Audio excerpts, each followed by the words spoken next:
I wish to welcome all of you to the University of Professional Studies, Accra. My VC insists that it is University of Professional Studies, Accra, and not UPS. As patron of ComSSA, I am honored to acknowledge our special guests and conference speakers. In no particular order, permit me to acknowledge one of our special guests who is on his way, His Excellency Mr. Mauko Afajanu. He's actually on his way, and we are expecting him very soon. He is the President of the Institute of Public Relations, Ghana. I also like to acknowledge Mr. John Appiah. He is present with us. Please, let's applaud him. He's the Chief Executive Officer for eTransact Ghana Limited. So, Mr. John Appiah, thank you very much for coming. And then I also like to acknowledge Madam Sophia Kujoji. She is the Chief Corporate Communications Officer for Jospon Group of Companies. Madam, thank you very much for coming. We also acknowledge Dr. Paulina Crunchy. I understand she'll be joining us virtually. She is a lecturer, a researcher, and a communication consultant. We are also expecting Captain Retired Prince Amoabin, but we understand he's gotten an emergency and he's unable to join us, but we are grateful to him. And let me give a special thanks to one of our own, Madam Ivy Heward Mills. I know she has played a pivotal role in helping us to organize this program, especially our conference speakers. So, Madam, we are grateful to you for helping us with this program. Our theme for the conference is Elevate, Innovate, Redefining Public Relations and Communications in a Dynamic World. Underline the word dynamic.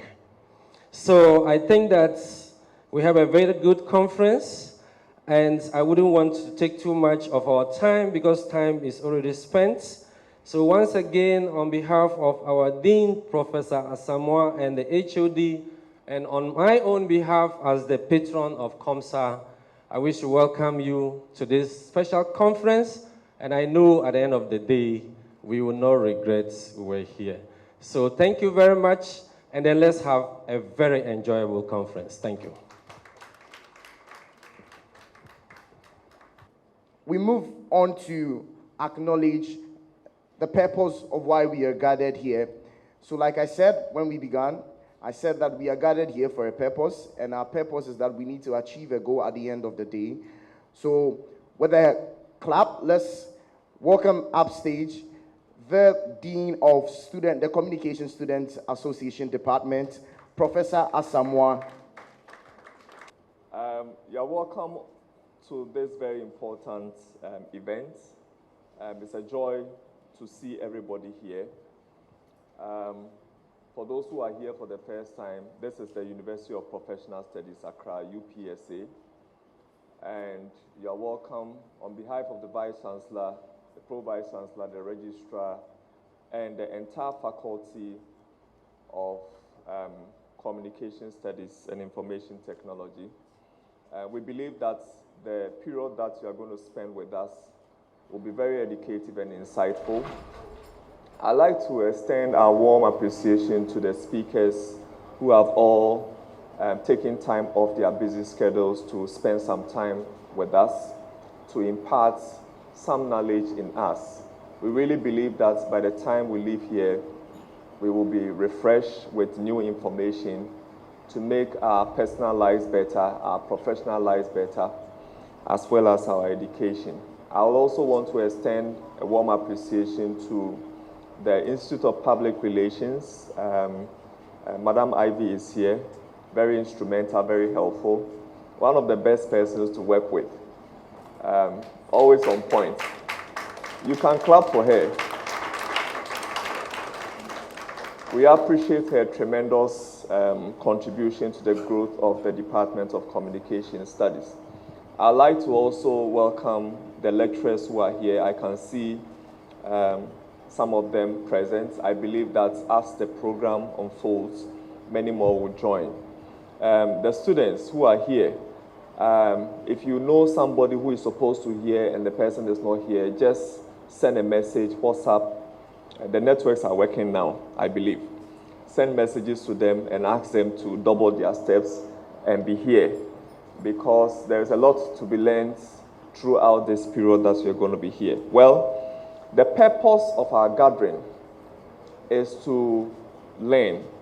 Basically, we are in a very dynamic world. Things are not static. Things keep changing all the time. And the face of public relations has also changed over the period.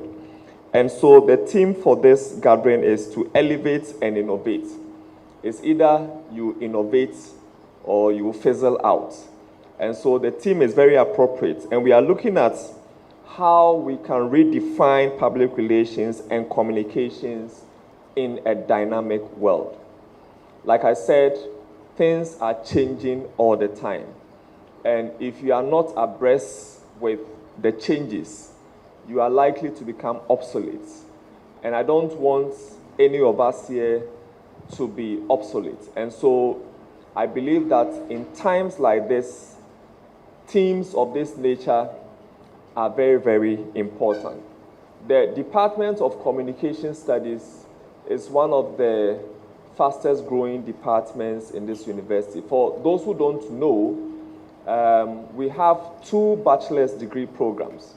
One is Public Relations Management, and the other, which is the newest kid on the block, Communication Studies, which we have some level 100 students currently pursuing that degree program. Aside that, we also have diploma programs, and recently we have introduced 3 master's programs: MBA in Corporate Communications, and MA in Media and Digital Communication Management, as well as MPhil in Media and Digital Communication Management. I am telling you all this because you would realize that from the programs that we mount, it is actually in tune with this theme, because we are looking at how we can redefine the field of communications, the field of public relations in this kind of dynamic world where technology is virtually driving everything.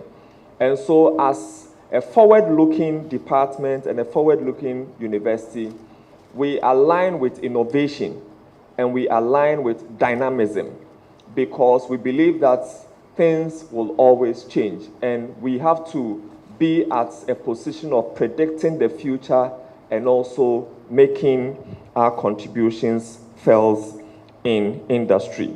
I have no doubt that the speakers that we have lined up to speak to us this morning will do justice to the topic.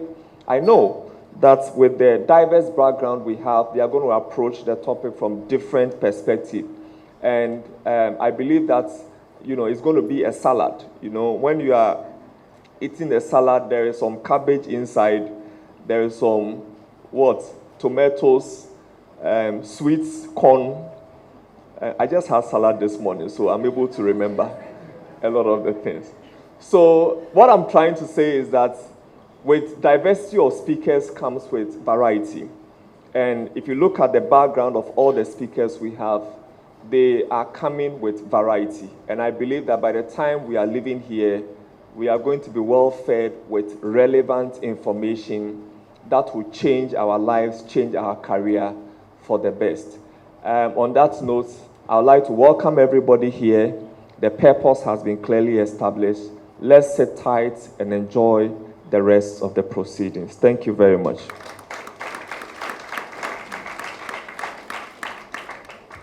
Thank you very much, Prof. We are most grateful to you. So we would continue with what has already been started. The purpose for today's gathering has been established. So with that being said, we would have our first presentation for the day, and that would be done by none other No, before I introduce the person, let me tell you what he'll be taking us through.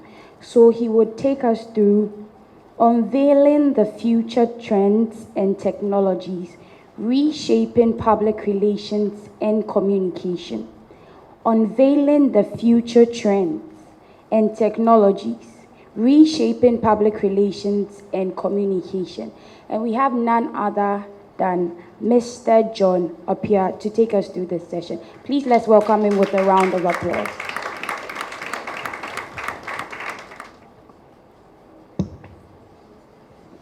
Good morning, everyone. So I think I'll stand on previous protocol because there's too many important people here. I don't want to miss any names. So usually I just like to say distinguished guests because I think we're all quite distinguished here. So it's a pleasure being here.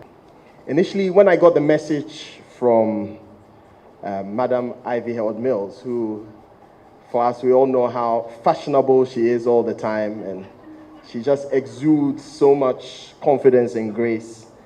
I was wondering what type of setup is this? Because when it comes to PR and anything around comms, she's the one I usually come to. But I thought through it, and when you unpack what the title is, technology is where I fit in, or the main place in which I fit in. And that's why I've come here with my own PR branding, and branding eTransact, so that if you see any eTransact products around, you take advantage of. I'm sure most of you here have probably used eTransact products, but you probably haven't realized. And we support over 23 banks. We work with all the telcos. If you've ever received money from Europe or Americas, 1 in 2 chances is that you gave me some money. So thank you very much for your business.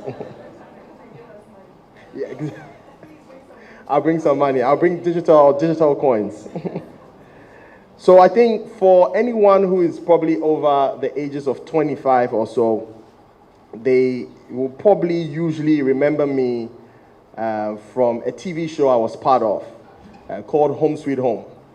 So Home Sweet Home was in 2003, and I played a role called Junior. I was supposed to play a young character. Now I'm senior. But Home Sweet Home, the reason I'm actually bringing this up is because TV shows are an example of how technology changed the landscape of marketing and advertising. And that's why when it started off, it was called soaps, because they were created just to sell soap.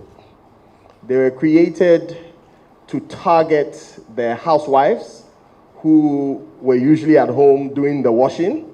And so when they were trying to sell them the equivalent of Omo or Ariel or what have you, they thought, what better way than to craft a television show that actually this woman will be engaged with. And during the intermission, we sell them our soap products. So that's why they were called soaps, and we know them now as telenovelas, etc. But that's where it started from. And it started from the use of technology, the use of a TV screen, the use of the TV medium. That's where it started. What most people didn't know when I did Home Sweet Home was that it was quite accidental.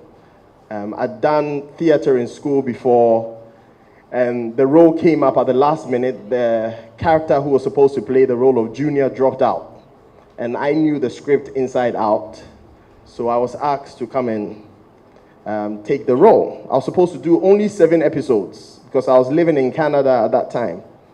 7 episodes, but by the time the 6th episode had dropped, and I went to Frankie's, and I saw all the love I was getting, I decided to stay an extra year in Ghana, because previously when I go to nightclubs, I used to have to wait in line until I'll be called, but all of a sudden, I was getting preferential treatment.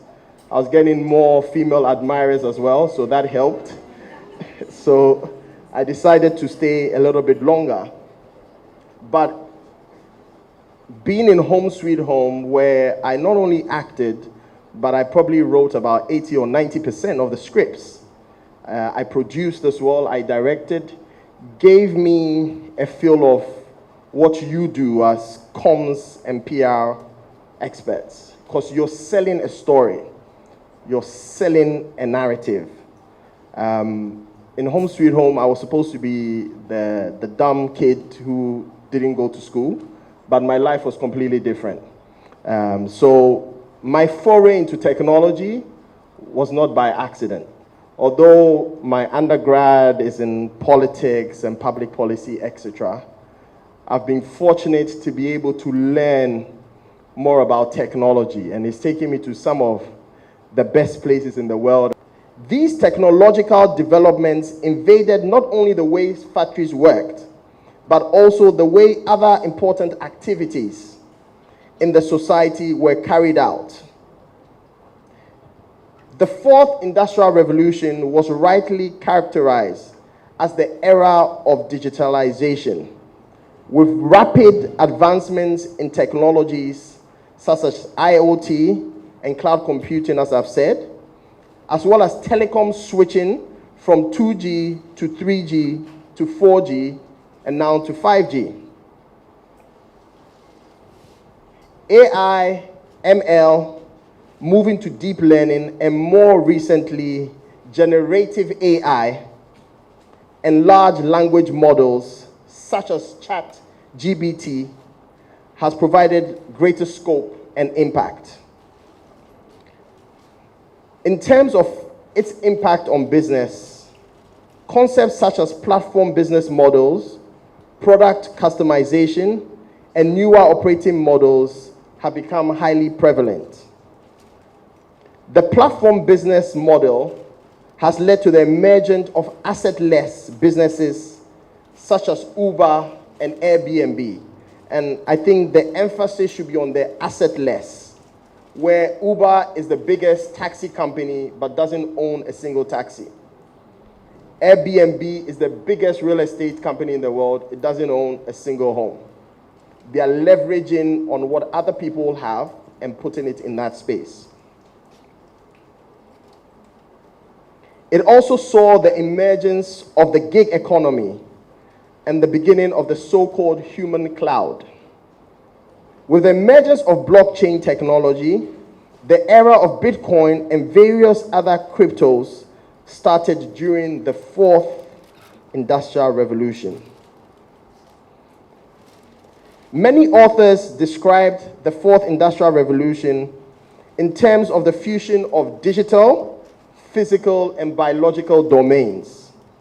Some of the applications in the fusion of physical and digital domain include 3D printing, autonomous vehicles that drive by themselves, and advanced robotics. In the biotech domain, genetic engineering, gene sequencing, synthetic biology, biofuels, and neurotechnologies were the revolutionary new technologies. Other advancements of technologies in the fourth industrial revolution included the emergence of nanotechnology and quantum computing. The fourth industrial revolution has also led to innovations such as genetically modified plants and animals and 3D bioprinting, which combines 3D manufacturing with gene editing. It has also foreseen the potential of the so-called designer babies, where parents can choose particular aspects of the baby that they want. I want my baby with a pointed nose. I want my baby with blue eyes, and they can pick and choose and design the baby they want, and that's implanted in them.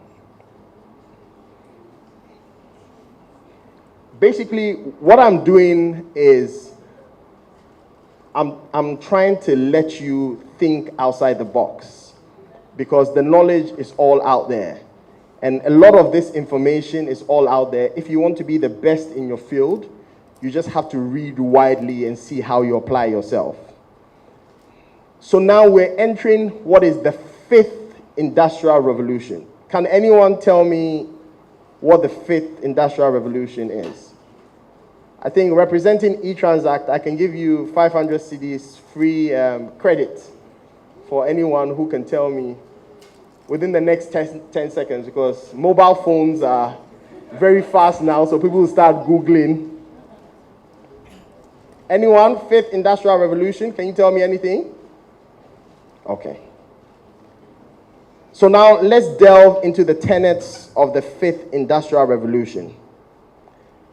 The Fifth Industrial Revolution, which can be said to have begun from the year 2020, is almost utopian in its conceptualization. It aims to foster harmonious and synergistic collaboration between humans and machines. Collaborative robots, known as cobots, serve as an example of this collaboration. The Fifth Industrial Revolution also emphasizes upon the well-being of multiple stakeholders, including customers, employees, shareholders, the planet, and humanity as a whole. It emphasizes the humane and ethical use of technology and strives to impose carefully designed restrictions to minimize its destructive effects on humans. So now let me jump to why I'm here. I've given you a background of the industrial revolutions. I've shown you that now we're between the fourth and fifth industrial revolutions. So PR and comms is ensconced within the fourth and fifth international industrial revolution, which involves using the internet to enhance what you're doing. So the current state of public relations and comms. PR and comms sits firmly within the fourth and fifth industrial revolutions, with technology orbiting within the outside of the field. It is continuously evolving and mutating and transforming in and out of itself to meet the needs of an ever-changing world. PR and comms professionals must keep up to date in order not to become obsolete. A typical example is TikTok, that now a lot of us corporate bodies have set up TikTok accounts.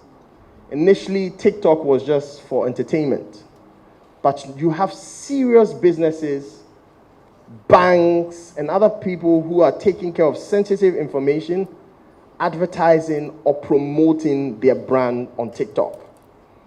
If a brand is only going to be on LinkedIn and you're not on IG or Facebook, on TikTok, you're becoming obsolete. Traditional PR practices. When it comes to getting your message out to the public, few tools are quite as powerful as public relations. Traditional PR practices have been around for ages, even from the Bible times. You can look at Proverbs 22:1. It says, a good name is to be more desired than great wealth. That's PR. Even in Islam, the principles of PR are rooted in good conduct, mercy, forgiveness, modesty, justice, loyalty, and ethics. So when you say suicide bombers are always Muslim, they'll tell you that that is not what our religion preaches. So even within religion, you see elements of PR and communications to project a particular image that represents the brand. So even with the rise of digital marketing, PR remains an important piece in the jigsaw puzzle of any successful campaign. From press releases and media pitches to sponsorships and events, traditional PR is all about building relationships and generating positive buzz around a brand.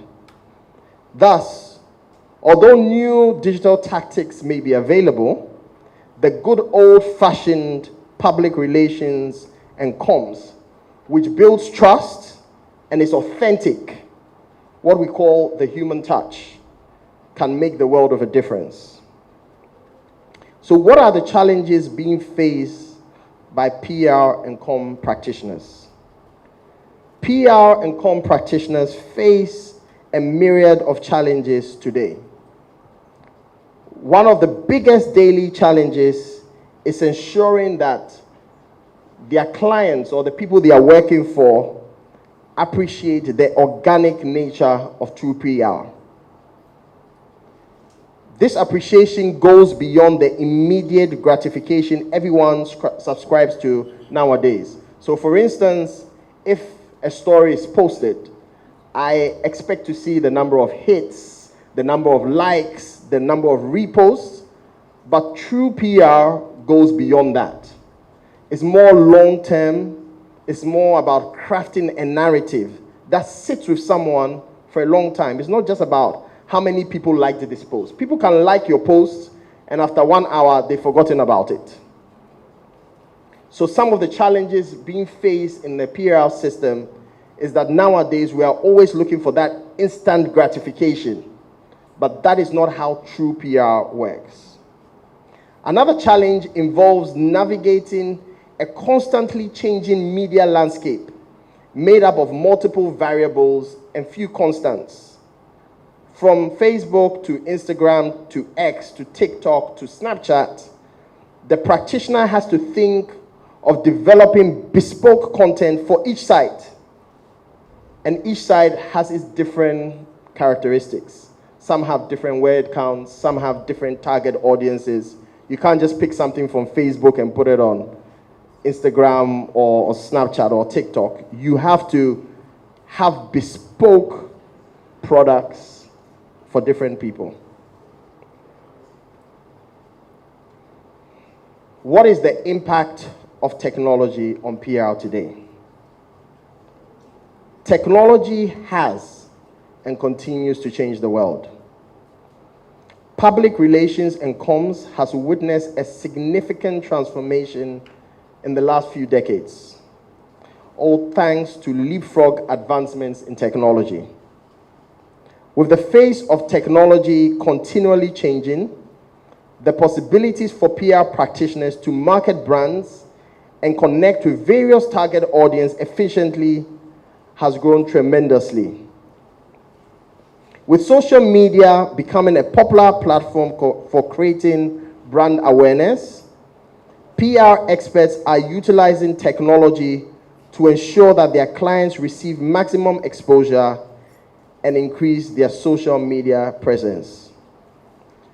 Through innovative technology, PR specialists can now analyze customer behavior up to the most minute details, empowering them to create comprehensive marketing campaigns that deliver results. And in my notes here, I've put CA, a company called Cambridge Analytica. Does anyone remember a company called Cambridge Analytica? Has anyone heard of a company called Cambridge Analytica? You've heard of Cambridge Analytica. So Cambridge Analytica, what we are talking about here with the use of PR and comms, it was one of the first companies to do this probably about 20 years ago. If you Google Cambridge Analytica now, it had a lot of issues with Facebook around 2016, 2017, because they worked on the Donald Trump campaign. And it was about being able to understand and profile people, to understand what they like and what they don't like. That technology is what is being used today with PR. And I worked for Cambridge Analytica as a special advisor for Africa in the good days when they were being good. And so we worked on many elections across the world. And I think that's where I really began to hone my technology skills. So what are the emerging trends in PR today? I'm sure most of you know about digital PR. In the ever-evolving world of public relations, staying ahead of the game is vital. One of the latest trends in PR is what is termed as digital PR. This involves using various online platforms and tools to reach and engage with your target audience. From social media to blogs to email marketing campaigns. Digital PR is about building relations and creating a positive online presence for your brands. That's digital PR. Another big trend we're seeing now is influencer marketing. That I'm sure a lot of you know about influencer marketing. Influencer marketing is a game-changing trend we're seeing in the world of public relations and comms. With social media becoming an ever more pervasive part of our daily lives, influencers are emerging as powerful micro voices with whom audiences can directly engage. And we're recognizing that influencers are becoming even more popular than celebrities because their engagement is much faster.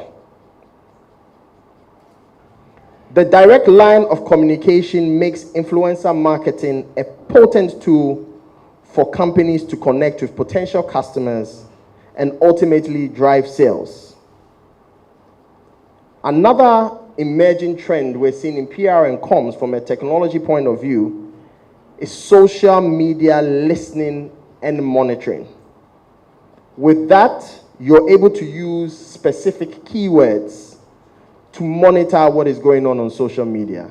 In the past, manually, you wake up in the morning and you go to different sites to see if anyone has spoken about, let's say, your political candidate. But with social media listening and monitoring, what PR and comm experts are doing is that you just set particular keywords in the metaverse. And anytime those keywords are picked up, someone searches it or someone uses it either to praise or to insult someone, you pick it up. The computer picks it up and sends it to you. So you don't have to now go crawling on Ghana Web to see if someone has insulted Baumia or Mahama. It just crawls out. Anytime a name is mentioned and anything else is mentioned, you can set particular keywords for positive words and negative words. And as soon as a negative word is picked up, if you're called appear and you want it to pick up every morning, you can set particular keywords so that anytime someone says bad, fraud, evil, you have those keywords. As soon as those keywords are picked, in the same sentence as the name appear, it sends a message to you. And it allows you as the PR or comms professional to go straight to that site to deal with the issue.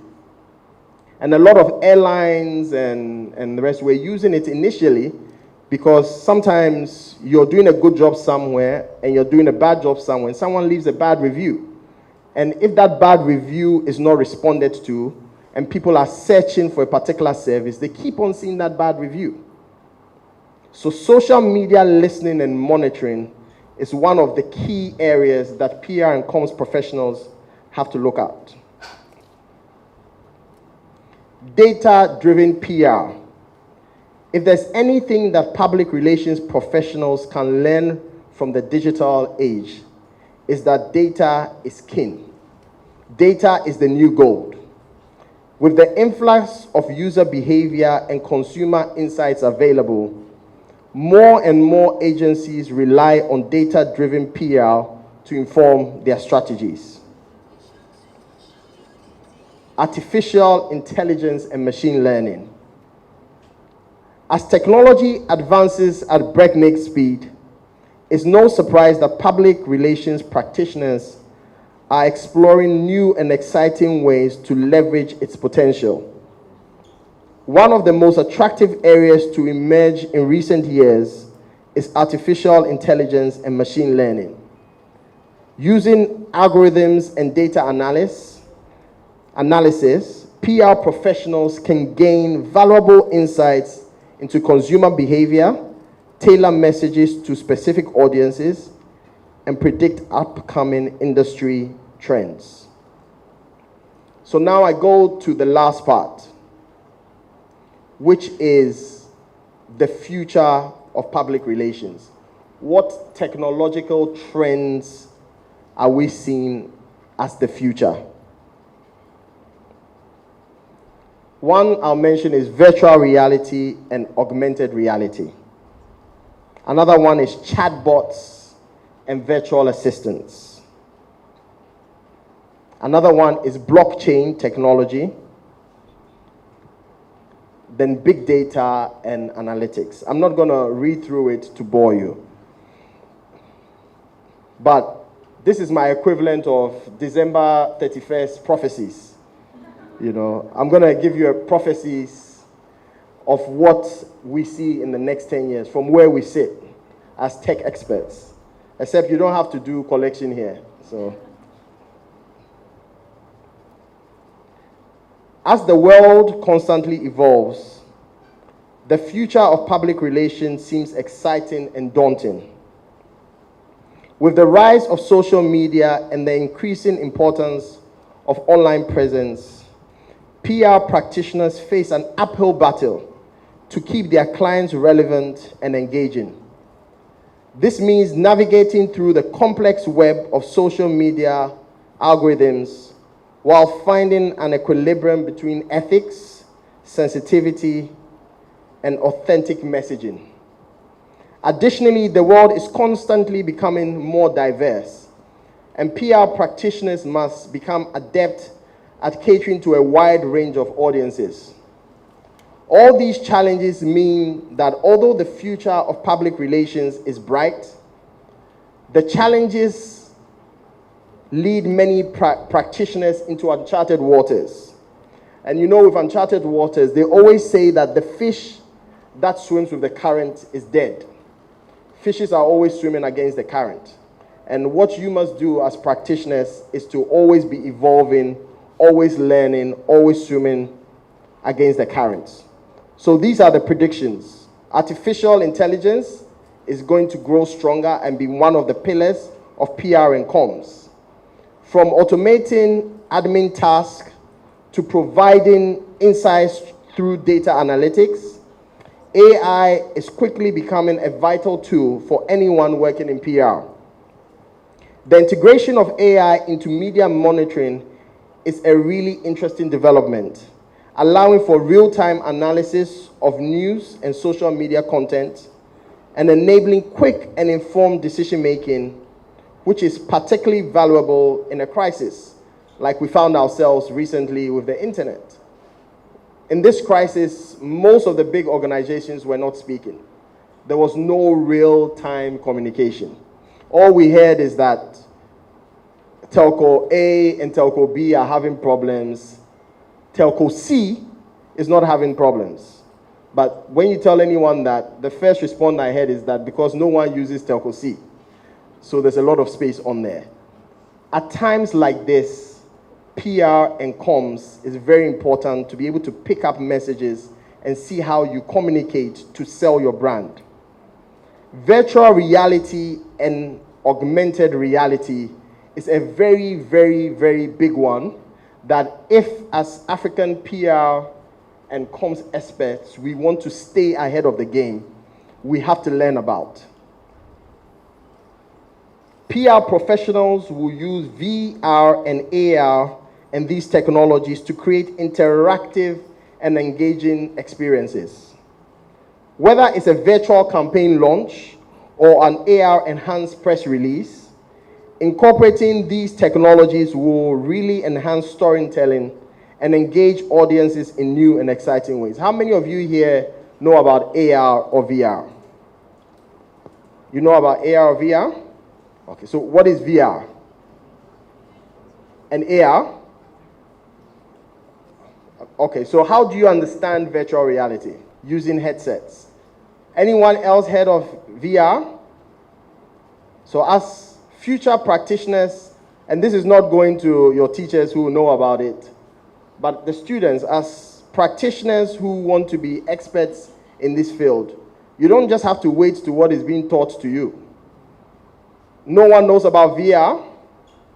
No one knows about AR. Okay, so that's your homework. To learn about VR and AR. They are changing the world in which you're going to be working. All the biggest brands from IKEA to Mercedes, etc., are all using aspects of VR and AR. Has anyone ever played Pokemon before? When you're looking for Pokemon around town? No one has played it before. Okay. I think leadership, you need more technology master courses to see how we can help your students to get to the next level. Purpose-driven PR. In the future, we're seeing more consumers becoming conscious of the environmental and social impacts of the brands they support, a trend that has been growing for years. So in 2024 and beyond, it's more important than ever that PR strategies pivot towards sustainability and purpose-driven initiatives. Companies that authentically embrace and communicate their commitment to sustainability and responsibility will build stronger connections with their audiences. So expect to see more brands strengthening their PR efforts with meaningful causes. A prime example is the Awake Water, where they said every time you buy water, some goes towards a good cause. And that is a place where we're going to see more companies pivoting towards that area, where it's because a lot of people, a lot of consumers now they are not only buying, they are buying in. They are buying into a cause. They are buying into a belief. They are buying into something that they want to support. So church is one thing we've always bought into. And this is the next wave. Over the next 10 years that you're going to see a more conscious younger population buying into causes. And this is an area that PR experts and com experts need to start looking at. Data-driven storytelling. In the age of big data, PR professionals will continue to seek the power of analytics for more targeted and impactful storytelling. Data-driven insights will allow PR professionals to tailor messages to specific audience segments. By understanding audience behavior and preferences, PR practitioners can create compelling stories which resonate on a personal level, creating a deeper connection between organizations and their stakeholders. In the next 10 years, we expect to see a greater shift in influencer relations. Although influencers have long been a staple in PR campaigns, the landscape is quickly evolving. In the upcoming decade, I expect to see a shift towards more genuine and long-term relationships with influencers whose values align with those of a specific brand. Micro-influencers with their niche audiences and high engagement rates will also play a more significant role in PR campaigns. Podcasting. Podcasting over the next 10 years is going to be one of the biggest things. It's already quite big, but it's going to be even bigger over the next few years. Podcasts continue to gain popularity as a medium for storytelling. PR professionals will recognize the potential of podcasts to convey brand narratives in a more conversational and relatable manner. So expect to see an increase in branded podcasts where companies share their stories, industry insights, and engage with audiences on a deeper level. Although it doesn't look like they're advertising, they are actually advertising through the podcast. So when I began this little talk, I named it Thinking Like the Sun. And the reason I say that is because, for me, the sun is one of the most fascinating creations ever. Does anyone know how old the sun is? Okay, PR comms professionals, you guys have to research more. Okay, it's not just about sticking within your subject area, but you have to research outside your subject area, have more trivia at your fingertips and know more about the world. Can anyone tell me how old the sun is? Okay, the sun is about 4.6 billion years old. And it has probably another 5 billion more years before it dies. But I'm sure Jesus will come before he dies. Without the sun's heat and light, life on Earth would not exist. I'm just giving you a few trivia on why I think the sun is such an important part. The sun's gravity holds the solar system together, keeping everything from the biggest planets to the smallest particles of debris in its orbit. The connection and interactions between the sun and the earth drive the seasons, ocean currents, weather, climate, radiation belts, and auroras. We all see the same sun wherever you are. Whether you're in Canada, you're in Australia, you're in Ghana, you're in Nigeria, we see the same sun. Because it's just the earth that is moving, and depending on what part of the earth that hits the sun is day. When it moves, it becomes night. But it's the same sun that we're seeing. The sun is about 150 million kilometers from Earth. And it takes about 8 minutes and 19 seconds to reach Earth from the sun. The light from the sun takes 8 minutes, 19 seconds to travel 150 million kilometers. I think someone should call ECG about that, because we're here and we don't get much light. If you travel from here to Australia, which is 14,800 kilometers, it takes 35 hours by plane in a straight line. So imagine the distance of the sun from the earth. It's a phenomenal creation. The reason why I called my talk Thinking Like the Sun is because the sun in the middle of the solar system is where I see technology placed within so many fields, from healthcare to education to PR and comms. Technology is sitting at the center of everything you do. And how you leverage that technology is what either makes you successful in your field or obsolete. But in that center where technology sits, I believe the PR expert or practitioner also sits in that same center with technology.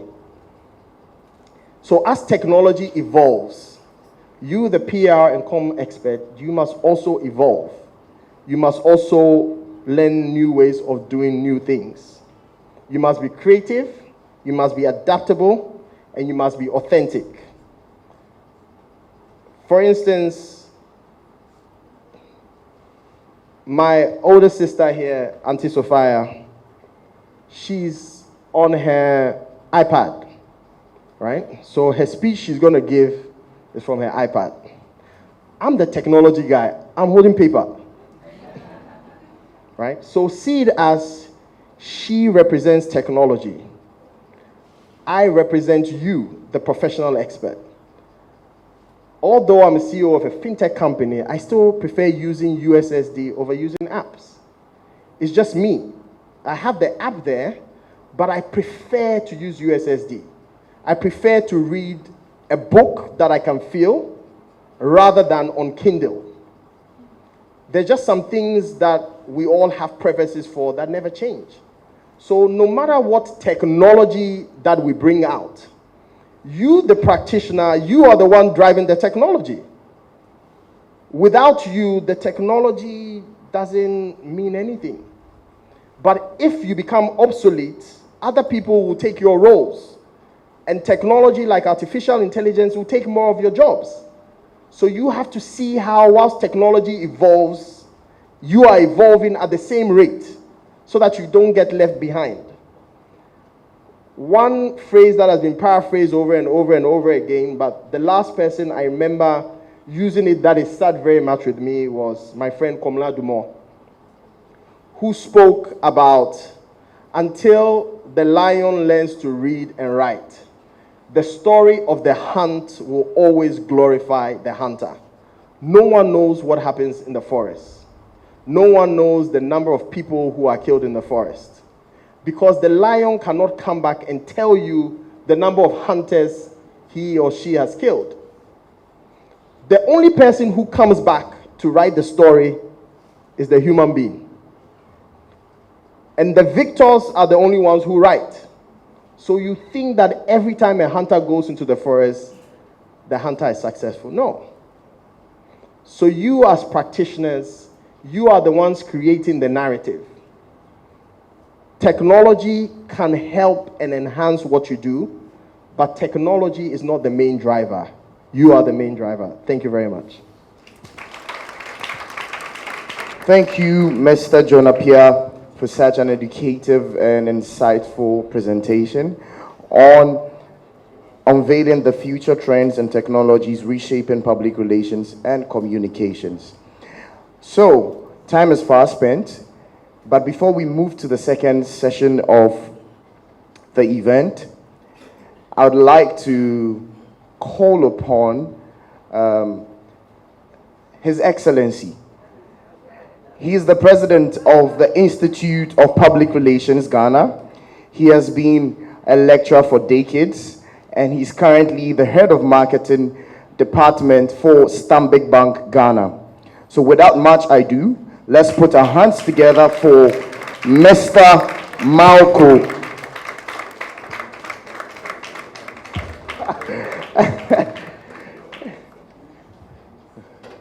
Hello. Hello. Why is the energy levels in this room a little low? Come on, aren't you people communicators? Hello. Now I'm feeling it better. Apologies for having come in late. I'm juggling a number of things at the same time, but this is the place I want to be. So I'm so glad I'm here.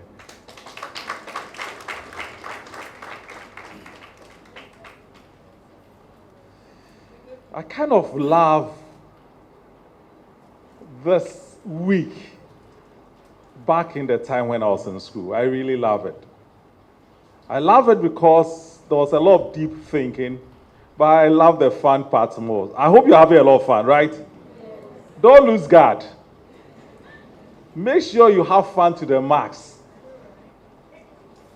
Because one day you're going to look back and you say, maybe I should just have done a little bit more. Now, I'm supposed to speak to you about elevating and innovating in public relations. And you know, the last speaker is a very brilliant mind. Please put your hands together again for him.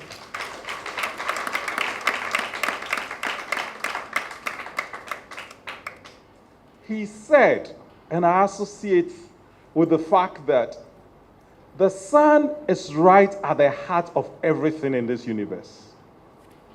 He also mentioned that, in a sense, technology is like the sun. That's where I depart from him. Communication is the sun. Now, let me tell you why.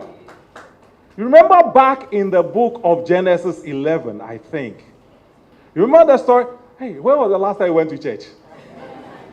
You remember the story of the Tower of Babel, right? And you remember that at that time, all the people were speaking with one voice in a single language, right? So the communication was JJJ, right? And they got so smart and they got so powerful that they got to the stage where they could equalize with God, right? And what did God do? He made them speak in different languages. Communication is the center. And so you guys are right at the heart of what matters in this world. And that is what we do. That's our jobs. And so if you're into PR, you need to understand that there are two things. Number one, you see, in this life, and I'm sure you're all into relationships, proper, illicit, illegal, and all kinds of relationships, right? There are certain relationships that don't allow you to sleep. Remember? They give you trouble upon trouble upon trouble upon trouble. And you ask yourself, why are you still keeping that relationship? It's between you and your deliverance pastor. And then there are other relationships that make you flourish. They bring out the best in you. And you ask yourself, I mean, if you speak as Santitri, you say, Semenshia, you know, the guys and the ladies and the people who are called helpers and elevators in all relationships. Remember that public relationships, number one is public relationships. Public relationships. Our profession has a single essential calling, and that is to add value to all the relationships with the publics that are important to you. So see yourself in your life and look at the people around you and the people who make everybody better than they actually are and how you feel about those people. That is your calling. That is our work. Our responsibility as a profession is to elevate, to lift up, to improve the value of our organizations and any group we are part of. So even if it's the Communication Students Union and you are part of it, as a PR professional, your number one calling is to find ways of improving and adding value significantly to different aspects of your organization. That is what we do. And for us to be able to do that consistently, in a manner that doesn't cause us to lose traction, and for us to constantly produce value, we need to lift up our game. Again, the reference was made to data. So let me tell you, many years ago, you know, some of the big people here were my students. If I show you, you say I'm an old man, so I won't show you. No, you are not. So, back in the day when I was in school, as in when I was in the classroom, school, the first assignment we had, that caused me sitting in the BAM library like till the next morning, was a very simple question. Is public relations an art or a science? Have they asked you that question? They started asking that question about 100 years ago. And you know, I really struggled with it. Because part of me, actually, the liberal arts side of me, gravitated heavily towards arguing that it's an art. And I used to believe that. And I went to the classroom and I had an engaging debate with my professor back then. Because he said, look, there's a science component. I said, no, it's an art. Anyway, when you argue in your lectures, you never get an A. So I got a good grade, but I didn't get an A. But today, on the back of technology, given the sheer quantum of data which is available, public relations leans closer to being a science than an art. You know, it's like the human body. You need a heart and you need the mind. If you are mind-led, like left brain, you are very brilliant, but you don't have heart, you don't have the emotional intelligence. You know those people? Very clever people, but they are not nice. You see that one? Good. Now, public relations demands that you must be nice, which is the art, but you must also be very clever, which is the science. And that's where data comes into it. On the back of data, I am able to so structure my messages, the timing of the messages, when you get it, so much so that the result is always optimized. That is what the science part of it does to you. And that's just one strand. There are so many strands that it will take us a couple of days to go through. But just to get you excited, you guys are in the right place. You are the sun. You are the center of our lives. You are the center of the lives of organizations because you deliver quantifiable value. If you don't get that, leave this room. Thank you. Good morning, everyone. I want to thank everybody, Basinia and John. You've raised the marking scheme so high. Now I don't even know what to say. Honorable Head of Department, Dean, and forgive me, I don't know all the accolades in the academic circle. That's why I'm doing an MPhil to see if I can venture in there somewhere to learn that. It's such an honor to be here this morning. And Lady Ivy, thank you so much for bringing me on board. Yes, sir. Mr. President, I appreciate you for all you do, and thank you. Please let's give our earlier speakers a round of applause. So the general theme is Elevate and Innovate, redefining public relations and communications in a dynamic world. And when Professor Samuel was speaking, I told myself, wow, the level of dynamism in communications and public relations practice, it's so visible in UPSA. Because back in the days, it was an accounting, accounting finance, institution. Today, almost every term, there is a new program being introduced in the area of communications and public relations. Please, you are in the right place. Clap for yourselves. And the dynamism of the program gives such hope and such joy that if you are in this space, you can never be redundant. Because your relevance is so strong every day, every time. It's so beautiful. And then when John was speaking, one thing I put down here is that technology is useful for as long as it is relevant and it brings value to whoever is using it. And I think that has been made stronger by the president when he spoke about elevating and improving and adding value to institutions. I was telling Lady Ivy that the Bible says a good name is better than riches. It means that good name is key. And public relations, IPR, we say image is everything. But we also believe that good name with money is awesome, isn't it?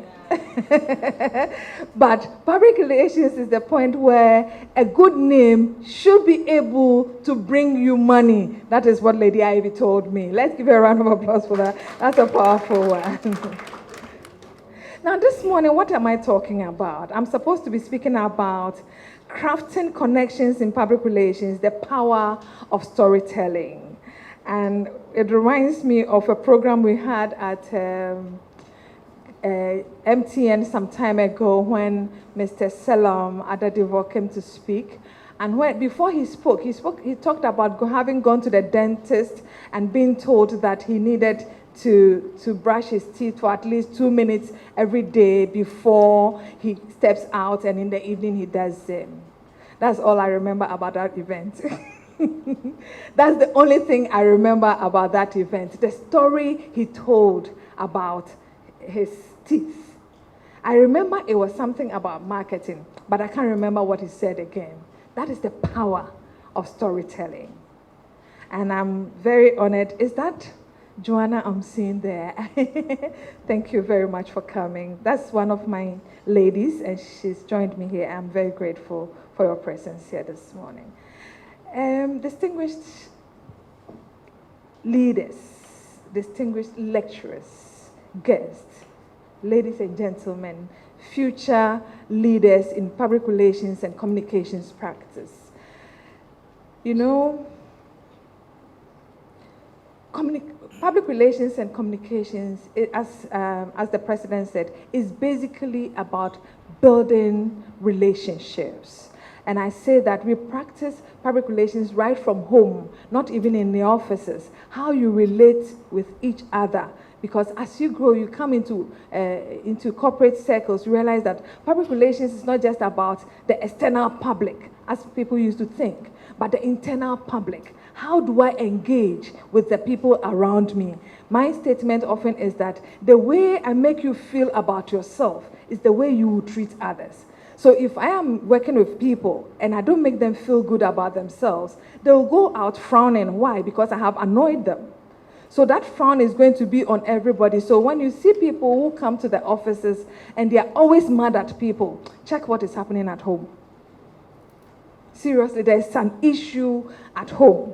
There is something that did not go right that day. If it is continuous, then you should know that it looks like the person is being beaten in the house, even if it's a man. He's being beaten in the house every day. So he comes to the office, try to bring all the macho to the office, because at home, onyo biasa. Hello. And so, when we are talking about public relations, we are saying that they are the people who master the art of storytelling. And Senior Malco, let me tell you my story about this public relations being an art or a science. I had a strong argument with Cabral. Blay Ami here, he's one of the top journalists. I remember we had a deep argument about this, whether it's an art or a science. I said, no, it is an art. It is an art, because when you are writing today, technology has proven that public relations is indeed an art and a science. And the science part of PR is becoming even stronger than we used to know. And this morning, as I share with you, building the connections with the power of storytelling, what are we talking about? Story is basically about creating perceptions. It starts with a narrative. You know, I narrate something to you, and you hear about it, and that's it. But as you continue to hear about that, you form a certain perception of somebody. So, for instance, I come in here, and you're like, who is this woman who is all over the place like that? Like we met some woman, she's like this. You see me the second time, I'm all over the place. Oh, this petri woman. Right? The first time, I'm not that petri. It's like, oh, but the second time, you see me, I'm doing the same thing. They say, this woman is actually petri.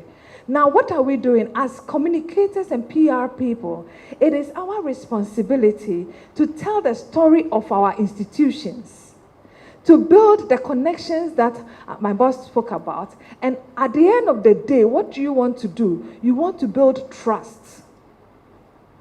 You want to create a certain perception of your company.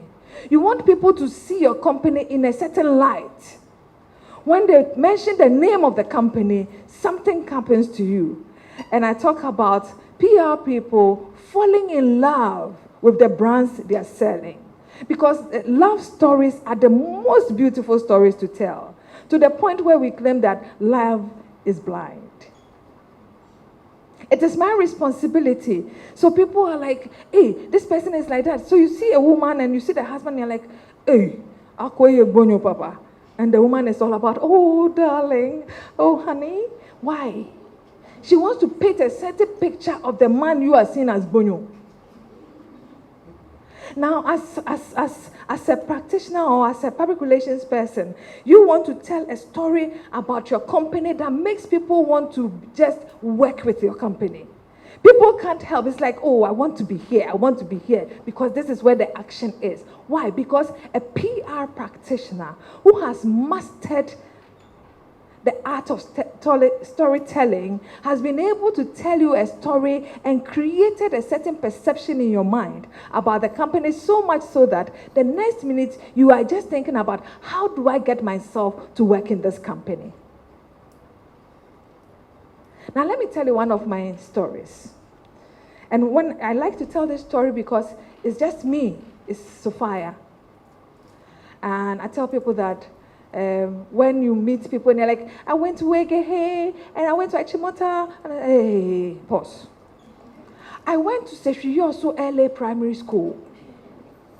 Anybody here heard of Seshiyoso before? Okay. Do you know where Seshiyoso is? Powerful. So it's a journey. It's a whole journey. Seshiyoso LA Primary School. Then, now they call them, Western North. Yes. Then both my parents were in the police force. So one of them was transferred to Seshiyoso. So we were with the Seshiyoso one. I think that was Dada. Then Sisi was transferred to Ho. Then I went to Hopoji Experimental Junior Secondary School. Yes. Hokpoji Experimental Junior Secondary School. Then I moved on to Maoli Secondary School. Then Okwapaman Secondary School. And then to the university, to GIJ, then to the university, on and on and on. And this is where we are today. Sometimes the story from the beginning doesn't look like how it's supposed to be. You know, Jesus is the greatest storyteller. You know that. There is not a single thing this man said that he didn't add a story. Then the parable of that one, and the parable of this one, and the parable of that. And so when you are reading the Bible and you want to appreciate it, you want to pick it from a parable. What did Jesus say about this? And then you relate that story to yourself. Now, I'm telling you this story about my Seshu also and Hokpoji background, so that when we say that we can move the story from as if it is nothing to a big deal in the minds of people, you appreciate that. I call it the mouse blowing into a microphone for you to think that is a lion.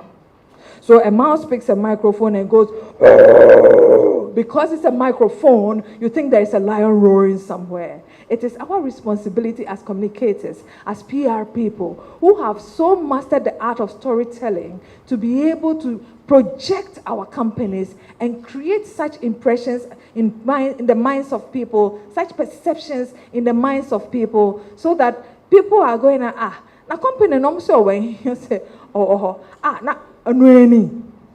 Is that all? You know, so as people who are building ourselves in the art of storytelling, one, you want to, this is where the science comes in. Because you want to build a trust, you want to tell the story from the point of the person. Somebody spoke about social listening. You want to listen to what people are saying about you. And how do I weave my story in such a way that it captures what they are saying? And then I give you the positive side of my story. So by the time you are done, you're like, Samum. Hello. Am I making any sense here at all? Thank you very much. Thank you. So we want to start with your audience analysis. Who matters to me? Who cares about what I'm saying? Who cares about my company? I'm honored to have worked with two of Ghana's most vilified companies and most vilified CEOs. How many of you have heard of the name of Mr. Prince Kofi Amoabeng? Kofi Amoabeng has been so battered and all. And Sophia was hiding at the back of Mr. Amoabeng. And I joined Jospon when the executive chairman said, Sophia, I like what you have done with Mr. Moabeng's brand. I want you to join us. You know, I want you to come and help us do same. And so, just you will insult UT, you will do anything to UT, but at the end of the day, you will fall in love with the brand. Why? A story has been told about the brand that makes you feel like, oh, this is an authentic, indigenous story that I want to be part of. So I'm changing the narrative for these people, and you're looking at it and like, oh, okay. So as a communications person, as a PR person, who are my audience? Who is listening to me? And I'm happy we have a lot of young people here. One thing I want to tell you is that when you are telling the company's story, it is not just about the company, it is about you too. Can I drop in an advice here? Can we use our phones? This beauty, I have to show the back of my phone because the front is not very nice, and my team tells me I'm using iPhone 2. Can we use our phones to learn and to make us look intelligent in the eyes of people? How do you do that? You know what? You go to church these days and you find girls, there's something called Snapchat, and they're doing.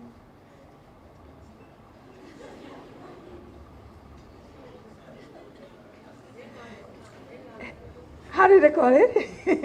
Can you use that same phone? I have a gentleman in my office, one of my top website creators. He learned it from the phone, YouTube. The same tool you have used to just talk about, show your tongue and show your bum. Can you use that same thing? It doesn't need to be your quotations. Can you pick quotations from Professor Samoa? Or our almighty Madam Ajoa, Dr. Ajoa, and people you hear from, or pick quotations and just put on your pages every morning, or you can schedule it for yourself, Mondays, Wednesdays, and Fridays. I just want to put a quote. Somebody will begin to see, oh wow, that's an intelligent girl. Do you know that? That is the perception you're creating. Somebody will begin to, oh, okay, that's interesting. So when they meet you, the first thing they want to talk to you about is book. It's some intelligent conversation. It's not like, hey, I like the way you shake, oh. No, because they're beginning to see you in the eye of an intelligent person who is not just on Facebook or social media for the sake of it, but making use. Somebody spoke about the word leveraging what you have to build a great brand for yourself. Storytelling, it takes all sort of forms and shapes. It takes all sort of forms and shapes. But one thing I say, one, you're building trust with the story you're telling. Two, you can tell a better story when you are in love with the brand. It's like I said, if you are not in love, you can't tell the, even sometimes you might not be in love, but can you pretend to be in love to tell the better story? Do you know the number of women and men in marriages who come out every morning smiling, oh, daddy, hi, how are you? Do you know the fight they had in the room before they came out? I mean, there are relationships have their challenges, but at the end of the day, what you project of that relationship is what people see of you. Hello? That's what people see of you. So, what are some of the things you want to do? After having your audience analysis, one thing you want to ask yourself is, how well do I know my company? Because you are the one going to sell the company. How well do you know your company? What is the vision of your company? And if I were you, I would take UPSA now as my company and start talking about UPSA. Let me see you on the streets and say, oh, Charlie, how are you? So I'm fine. Oh, I think I saw you at UPSA the last time. Yes, that's why I got to school anyway. What is the mission of the UPSA? What is the mission? I don't want you to go, oh, madam. Oh, as for us, we don't talk about missions, so no. Hello. You should know your business, your company. Jospon Group of Companies. Who is Jospon? If I'm giving 1 minute to talk about Jospon, what would I say? If I give you 1 minute to talk about UPSA, what would you say? Do you know the vision and the mission of this organization? Do you know the core values of your organization? You are the one going to sell it, so you should chew it, Baba. Hello? You have to know that thing about your company. You should know about the challenges. That is not to say you are going to talk about, hey, that's for our company. You don't know. We are not talking, oh, hey. No. No. How are you able to turn that challenge into a nice story for people to see that, oh, wow, wow. So you are talking about the solutions that you are bringing on board. What is the story within the company? How are you as an individual picking up that story, owning the story, and sharing it with people to create that perception that brings that connection between you and the publics that you're dealing with? You know, and you want to talk about who are the leaders of the company. It's sad. I didn't want to say this again, but then I couldn't help but to say, when Prof. Asamoah was saying that the MCs were messing up things, I was telling Lady Ivy that I'm sure they're a bit tense. It happens. Don't worry, it's the beginning. Hey, we have bad before. Oh, have we stopped buying? We haven't stopped. But has it stopped us from being who we are? No. So please, learn from what he's saying. It's true. If you can't remember President's full name, I don't mind, because you don't know him. But as a PR person, it is your responsibility to get to know his name before you mount here to talk about him. And so for you not to remember who Professor as someone who is, it means you don't go for lectures. And I go on time for lectures. On time for lectures. So, you know, but it happens. Sometimes when you are standing here, there are some things, you know, some demons come around to mess you up. We cast them out in Jesus' name. You must know your story. You must know your story. You must know the leaders of the company. What is the stories, the various stories within your company that you can pick to sell? They are talking about people using TikTok now. What kind of stories are people sharing on TikTok? And young as you are, people say that, oh, now there are no jobs in the system. No, you are at a point in time where you have such great advantage because, senior, they don't need to be employed to show what you have. You can, by your own volition, take a company and start working on their social media because that is where your strength is. You people are so much on social media, I wonder if they pay you for it. I think you should demand some money from them. You should.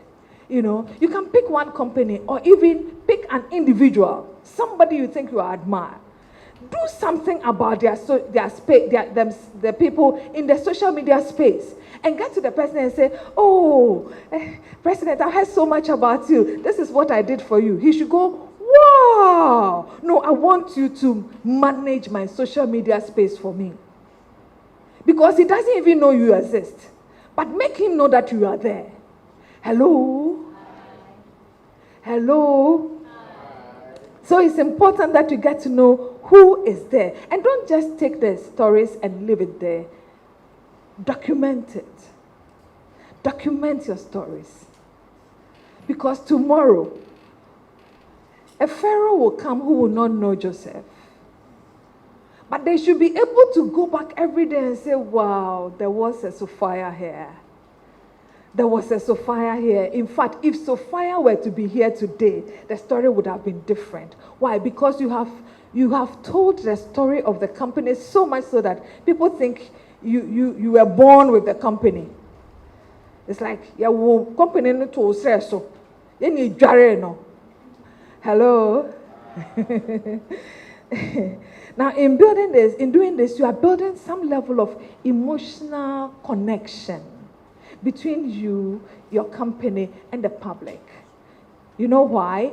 Because as you tell the story, for instance, I come here and I at a point I was saying that we should do on International Women's Day, we shouldn't just talk about the top executives of the company. No.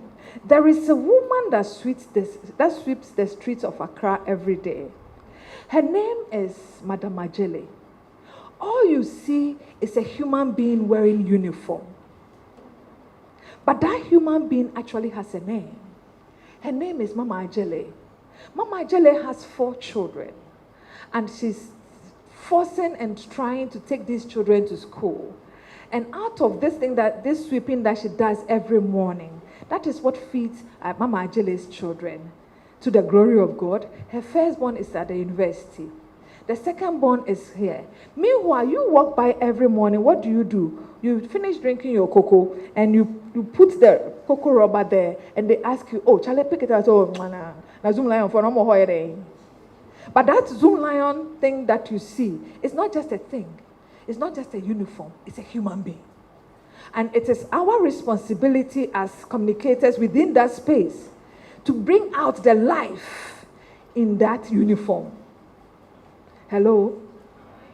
It is your responsibility as a communications person to pick up this. Now, how do you do this? How do you come up with a story that is that builds that emotional connection, that is able to influence people? Because that's another thing you want to do. Your story is not just creating a perception, but it's also influencing people to love you or to hate you, whichever way you want them to do it, right? But you want to make sure that the story is authentic. Let's tell stories that are authentic, the truth. that we know that this is it. That stories that you live, and it's building a trust. Hello? After having an authentic story, the story should be relatable. You should be able to appreciate where I'm coming from. I'm sure once I stand here talking, they mention your credentials, and people are like, Now, the moment I mention Sefrio, so somebody is going like, oh, how? You didn't say it, but in your heart, you were like, hello. I'm sure somebody said that in their heart. It's like, because my voice is serioso, or you don't know, go serioso. Hello. The story should be relatable, such that when you are, because you did an audience analysis and you understand what sits with your people and you have engaged them, when you are speaking to something, you know that this thing is something that they appreciate because it's even from the angle they have given you. And it's very important that we do that. The other thing is that our stories should be simple. Simple. It's authentic, it's relatable, it is simple, and it's clear. There is no point in... There is only one truth, right? It is said that if you tell a lie, you will have to tell 99 lies to make that lie look like the truth. And there is a proverb these days, I find myself saying it everywhere I go. I don't know why. It's called amenyonu, now. How many of us do I have in the room? Okay, thank you. Now. One who is pretending to sleep, it's difficult to wake them up. When somebody is pretending to sleep, have you experienced that before? I'm sure you've done that before. You know, you want to prove that you are asleep. So they will beat you. They will touch you. They will do everything. But you know you are not asleep. Such a person, what do? You pour cold water on them. they will still go like, what is that? Oh, boy.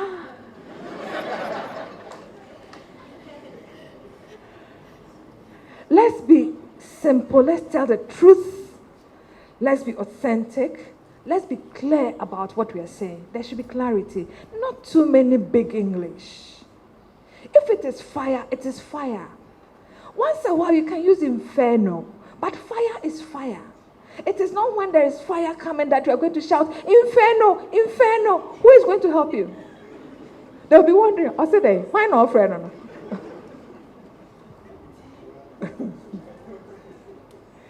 And back in the days, we used to call it photojournalism.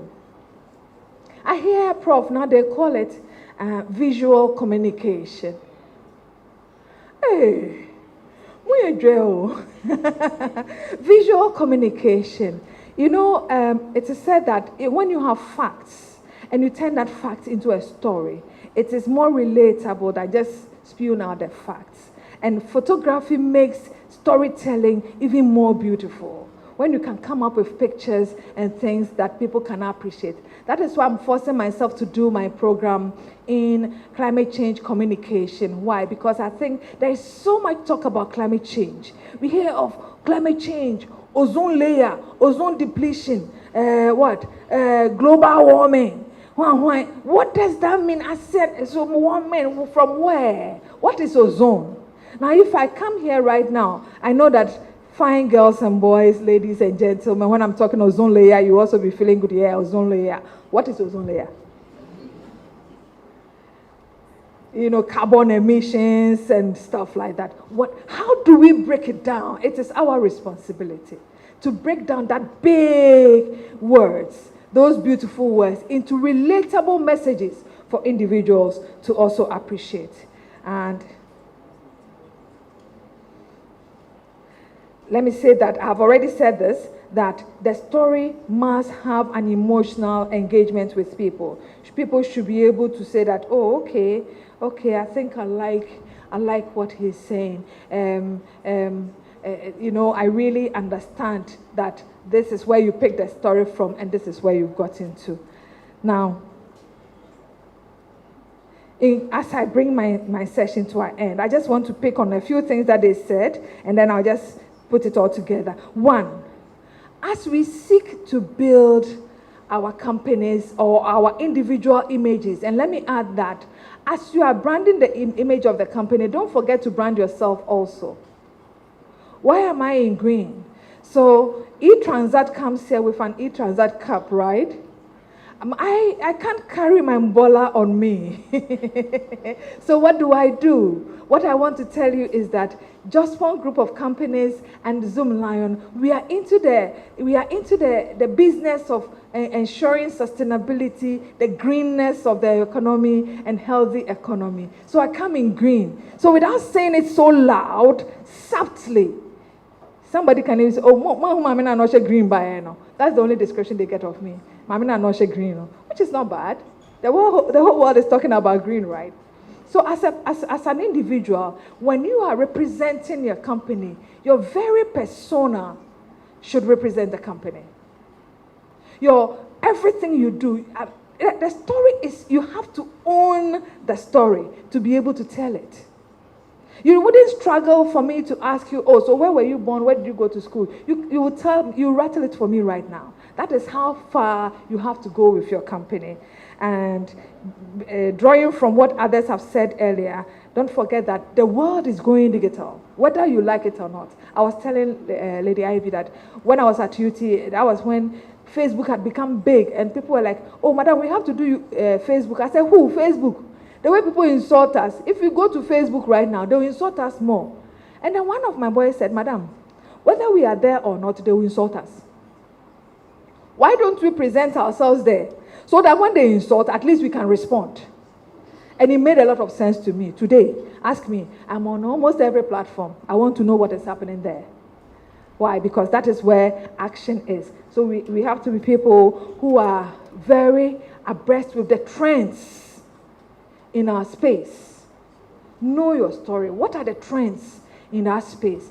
How are you leveraging on the trends to change the narrative of your institution? You want to do data-driven storytelling. It's not just about English. There should be something that is backing that English. Then you look more like a powerful person.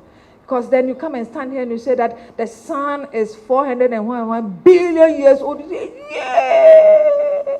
That's a beautiful story, isn't it? So we have to tell data-driven stories. And my president Sansa said, influencers' values must align with the company's value. Remember, you are the number one influencer for your company. So your value must align with the company's value. And so when you are telling the story, you are telling the story from that angle. And then we should increase podcasting. And one thing we should do is research. Research. Guys, even iPhone 2 can do research. The research does not necessarily mean that going to have, aggregators or whatever to get it. No. Anything you hear, search. Little things. Even if it's an English word, search. Get the meaning. Research. And let's personalize AI. People have said that AI might be taking people's businesses from them. I do. My boys these days in the office, when you say, Charlie, give me content for this, 2 minutes, 3 minutes, I say, hey, is that AI or you talking? So, madam, it's me. I say, you lie. This English is AI English. How do we personalize AI to make our stories more beautiful, more impactful? The power is in your hands. You are the master of your story. Tell it and let it create a perception that you want people to have about you. Thank you very much for the opportunity once again.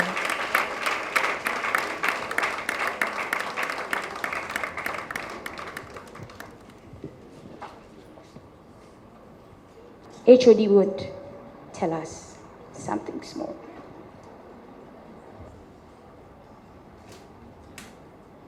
Hello. Hi. Hello. Hi. Are you happy to be here? Yes. Good. And I am happy. I am super excited to be here this morning, this afternoon. I'm learning so much from our resource persons that I mean, left to me, we don't have to live here. Do you want to live here? Yes. Your lecturers are here, and your lecturers say you have lectures at 2 p.m. Tell them that they should be patient. We'll be done soon. Thank you so much, our very knowledgeable resource persons. And I think the introduction that our MCs did, they left out some of our lecturers. I can see Madam Joanna Mensah here, Dr. Rebecca Baufori, Mr. Bright Gape, and some others. But because of the number, I'm not able to identify all of them. But we want to say that we appreciate the time you have made to be here. Good. So whilst we wait for the setup for to listen to Dr. Kranche, I'd like to, in order to make up for the time, I'd like to make a little appeal to our titans from industry that we have here. I mean, here we have all the people that, the major people that we would actually like to speak to on this topic. Because we have the president of IPR, we have the CEO of eTransact, we have the corporate affairs director of just one group of companies, and then Madame Kranche as well. And please, our conversation is on a very simple topic. It has to do with academia-industry linkages or collaborations. In the first place, we are happy that, you know, when Madame extended a hand of invitation to you, you honored our invitation to be here. And as you can see, I mean, we, at the department, we are doing, you know, the best. We have our programs within the faculty, good management, and all of that. But one of the requirements from the accrediting body for all universities, that is the Ghana Tertiary Education Commission, has to do with industry-academia linkages. And as part of that at UPSA, because our motto is scholarship with professionalism, we thrive a lot on industrial attachments and mentorship programs. We have a master class and all of that. And I just want to make an appeal that moving on from here, if you can create some space for us within your space, okay, create some space for us in your organization so that our students can be coming on some kind of program, attachment, mentorship programs. We'll be so, so, so grateful. We'll be so happy. 2 days ago, we had some conversations with women in PR, and they were also very, very, I mean, they engaged us on a lot of issues, and I think they said the whole conversation about the need for practical exposure going. And so from then, we can't have enough of that. We feel that in line with what GTech is asking of us, and in line with what you have shared with us, particularly in terms of new trends in communication and in PR, the digital component, and, you know, the way the president of IPR, you know, has created or contextualized the need, you know, for PR as it's evolving. We find that we need to do more. And so we want you to please give it another thought.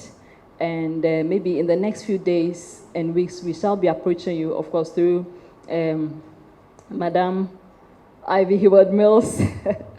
Yeah, she's also a comms person and all. And of course, we've got our faculty managers, the dean and vice dean. You know, we shall be approaching you to so that you can consider, you know, how or what form this collaboration can go, and as well as mentorship. As you can see, we have the resources, we have the human resource, we have students who are eager to learn, students who want to come out from school, want to graduate, and don't just want to be square pegs in round holes, or vice versa. I mean, sometimes you have situations where students, right from school, national service, they land on some jobs. Well, some jobs give them the opportunity to learn on the job. There are others that expect that they should hit the ground running, that they are performing. But to be able to survive on a terrain like that, they will need to have had a stint or some training exposure with the workplace.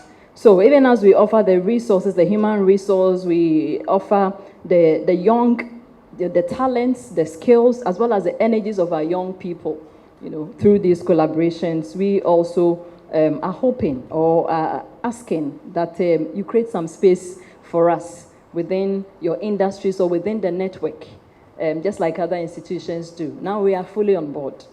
Yes, we are fully on board, President, Honorable President, so that we can also bring on board our students and then send them to these various areas and industries. I believe that, as you did say, communication saves lives. Communication is the pivotal issue. There's a BBC, yes, so on BBC it says, food saves lives. Oh, no, there's a kind of context it creates. So food saves lives, the shelter, also water saves lives, and then it says communication saves lives. So now, as you have our resource persons you have established, communication indeed is central. So that is the little conversation that I have initiated here, and going forward, I think we'll pick it up and explore further. And we hope that when we knock on your doors, you would open it and then listen to us. Thank you very much.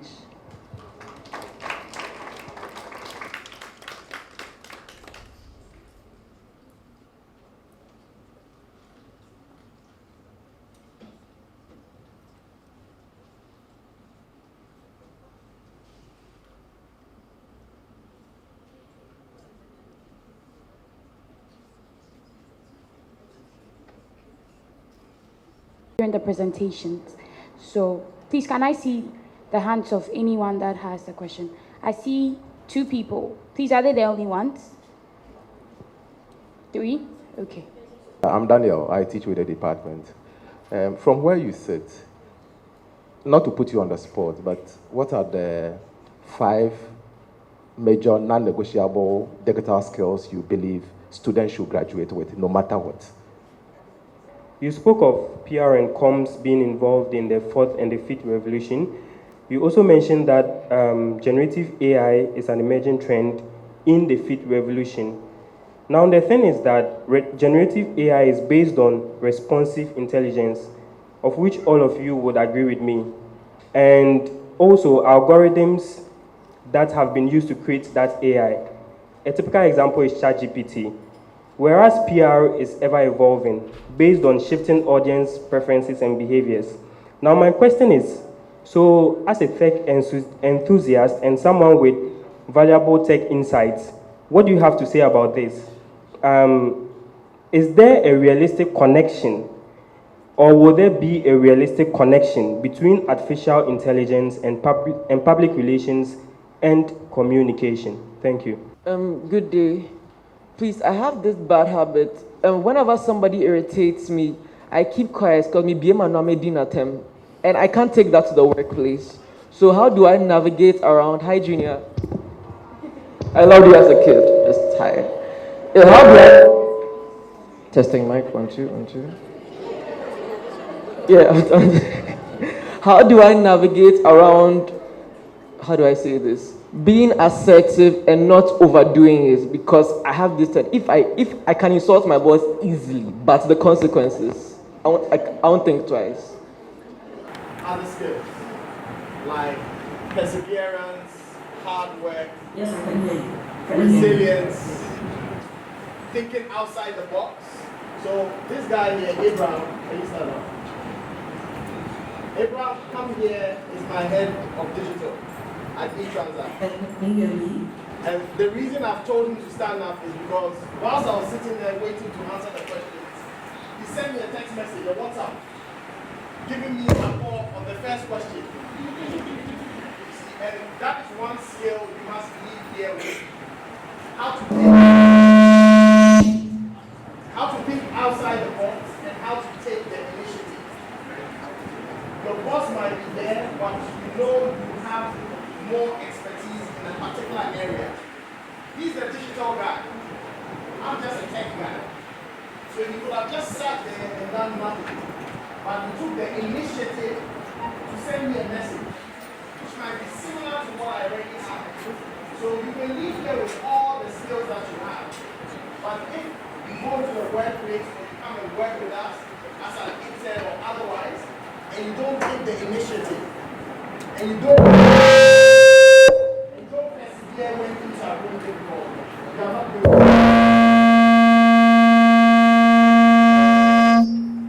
On digital skills, the first one I'll say you should leave here with is you must know how how to build digital platforms. Can you build websites yourself? You might be studying something and you might think it's not part of the area you have to concentrate on. But the more you know and the more knowledge and skill you have across board, the more attractive you are to people who are going to hire you. Hello? So when you leave here, one of the most important things is being able, you don't have to wait or rely on people. There's sometimes when maybe the person you're relying on as a comms expert can't build the website. They can't build it. They are not available. Maybe you have to build something quickly for your team. You can't just say, this is my job, I'm only about writing. You might not be taught here, but find ways in which you can get that practical experience on Coursera or other places. Even take the courses yourself, pay for it. It makes you more attractive. So the first digital skill I'll say is being able to build digital platforms across WordPress and what have you. Digital marketing, in terms of how to use social media to market in ways that bring the results that you want. Video and picture editing. A lot of the times you don't have to depend on another graphic designer doing the work for you. Someone like Abraham here is very advanced, and I'd love to pitch for him to actually teach here as well at UPSA, because he does that at GIJ. You know, in terms of video and picture editing, try and add that to your arsenal. One thing that always I feel so disillusioned with when I see is when people can't use basic Microsoft Office products. You know, PowerPoint, Word, Excel. You might be thinking that Excel is only for finance people. But at some point, you have to do your budgets. Are you going to do your budget in Word? And then every time a variable changes, you have to go there and change it? Or you are doing a presentation and you don't know how to use the PowerPoint? So that's another very, very important skill that a lot of people overlook. But be very, very proficient in being able to use most of, if not all, the tools of Microsoft Office. Then how do you analyze content? That comes under data analytics. If you're really able to get additional courses that teach you how to take large bits of data and analyze it, be able to separate or segment the data, to be able to find out themes that run across what you're researching, is a very important skill that you should leave with. And I think with that content analysis, the other side of the coin is on research. And one thing I found when I was asking a lot of new questions here was that either you know and you don't want to speak because you're shy, or you've not done enough research within your own area. Your own area, being able to do research. You know, they said there's a difference between schooling and education. Everyone can go to school. Like my sister here, whether she started at Sefi LA Primary School, whatever it is. I had classmates in grad school in Oxford who came from TI Amadea, and through scholarship, Legon, first class, they found themselves there on full scholarship. Wherever you're starting from, whatever your story is, schooling is one thing, education is another thing. You can educate yourself. My story is more about education. I've got the schooling, but I've really educated myself. I don't code. I'm the CEO of probably one of the biggest tech companies in Ghana, but I don't code. But I know what I want from the coder because I've done my research on what they should be doing. So being able to say that, okay, this is my area, that is what gets you a first class degree. A first class, a 2-1 higher 2-1, maybe you've done a lot of research within your article, but usually 2-2, 2-1, you've just scratched the surface. If you want a first-class degree and you want a first-class paper that you can send to any university and they'll look seriously at giving you a full scholarship, you have to go across different disciplines. Just because you're doing comms doesn't mean you're dealing with comms. You're doing comms, how does it affect physics? How does it affect biology? As the president was saying, is it a science, is it an art? It's a mixture. Because we've realized that there's a formula. Anything that is formulaic, science. So art might be intuitive and it's my feelings and emotions I'm being able to write.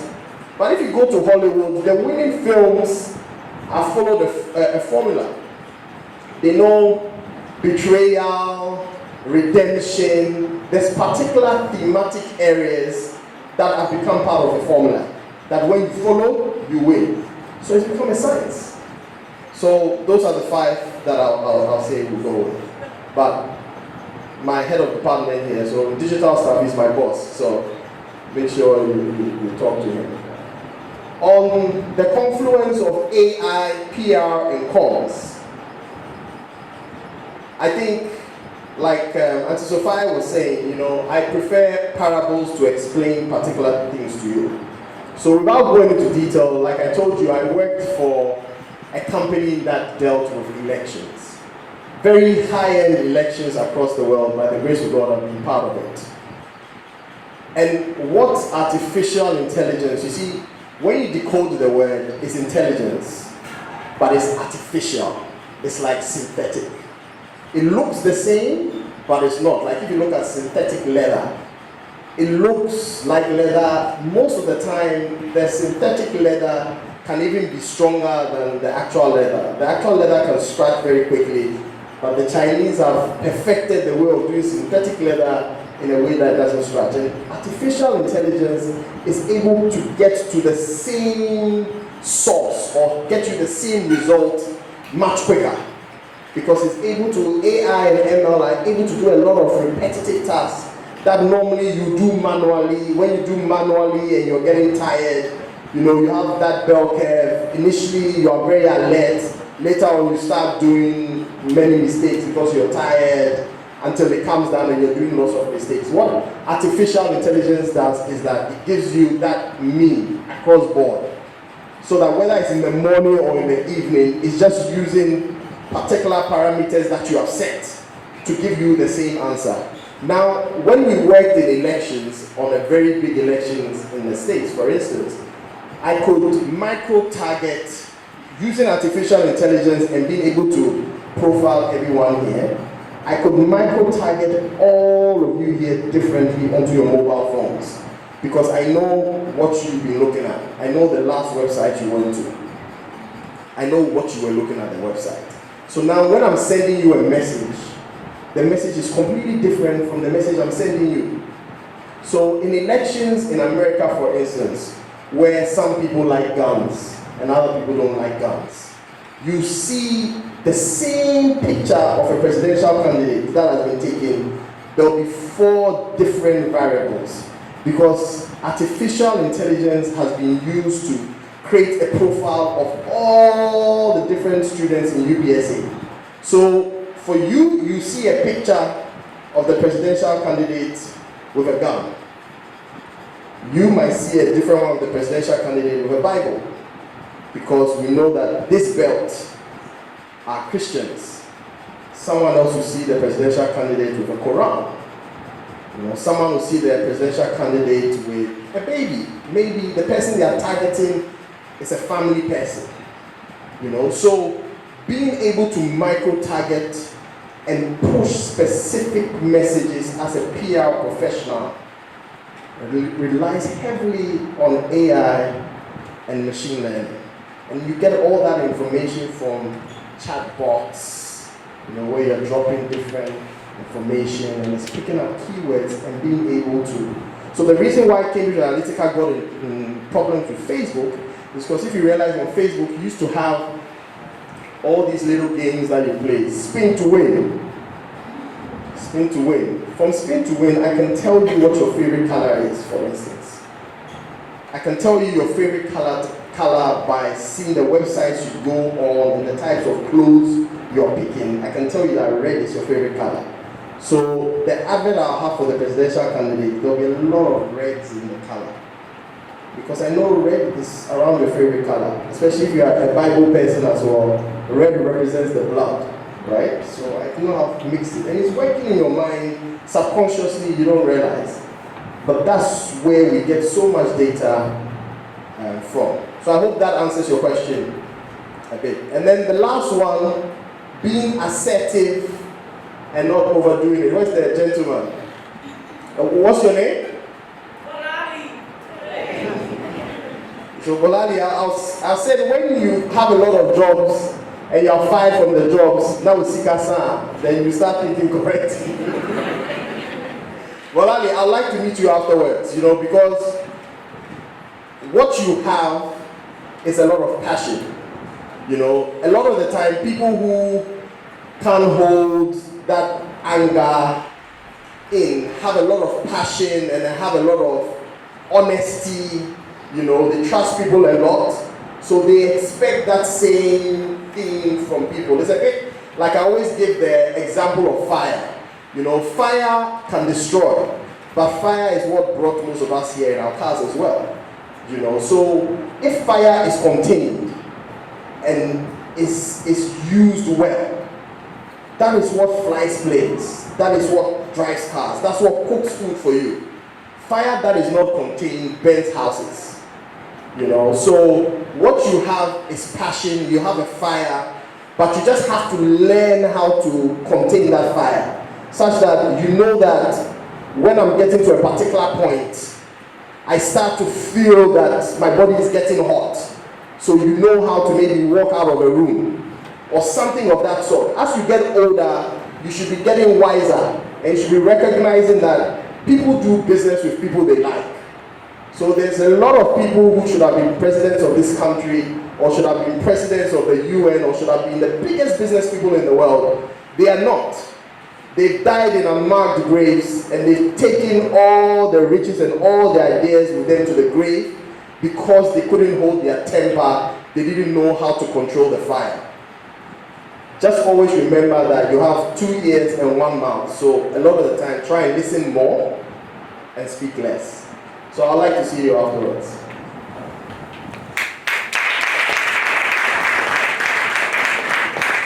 Thank you very, very much.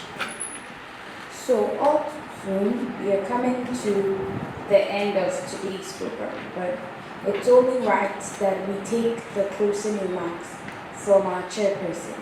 And he is in the person of the president of IPR Ghana, who is Mr. Malcolm Afaji.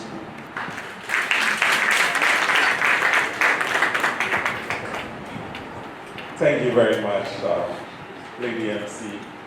I get the chance to, not many people get a chance to get back and correct slips, so apologies members of faculty. It happens when you are very late and you jump onto the podium. So let me acknowledge the dean and all members of faculty. It's been a great program. You know what? A lot of things change in this world, but so many other things remain constant. How many of you in this room remember MS-DOS?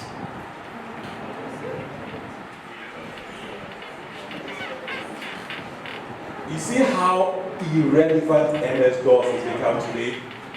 It was the biggest thing when I was like you. If you didn't have MS-DOS, no proper job you get. You need to understand that language. Why am I bringing us back to MS-DOS? Just to reiterate the importance of continuous learning. You never stop learning. A lot of the stuff you know today are very important fundamental principles, but they might change by the time you get to mid-level management in 10 years' time. What will keep you on top of the curve is constant learning and stay on top of the game. And that's the reason why the theme, Elevate and Innovate, must dwell in your hearts. God richly bless you. It's been a wonderful session. I look forward to further engagement. And Madam Dean, we are very happy at two levels. At the level of the Institute of Public Relations, and of course, me in my professional space, to provide room and opportunity for that very important confluence between academia and industry. God bless you.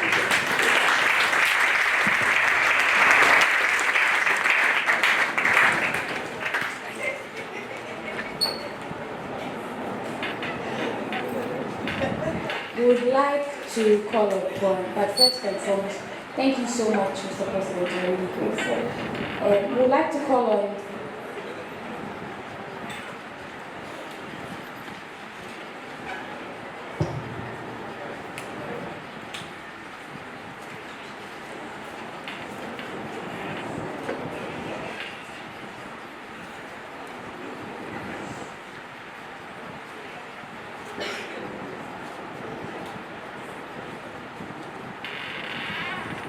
Okay, so once again, we apologize for any inconvenience caused with regards to the meeting that was supposed to come off with Dr. Paulina, but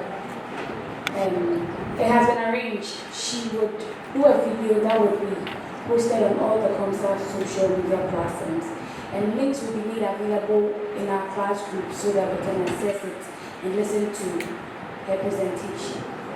So with that being said, we'll call on the President of ComSSA, His Excellency Ireland Ashite, to give us the closing, the vote of thanks. Please everyone round of applause.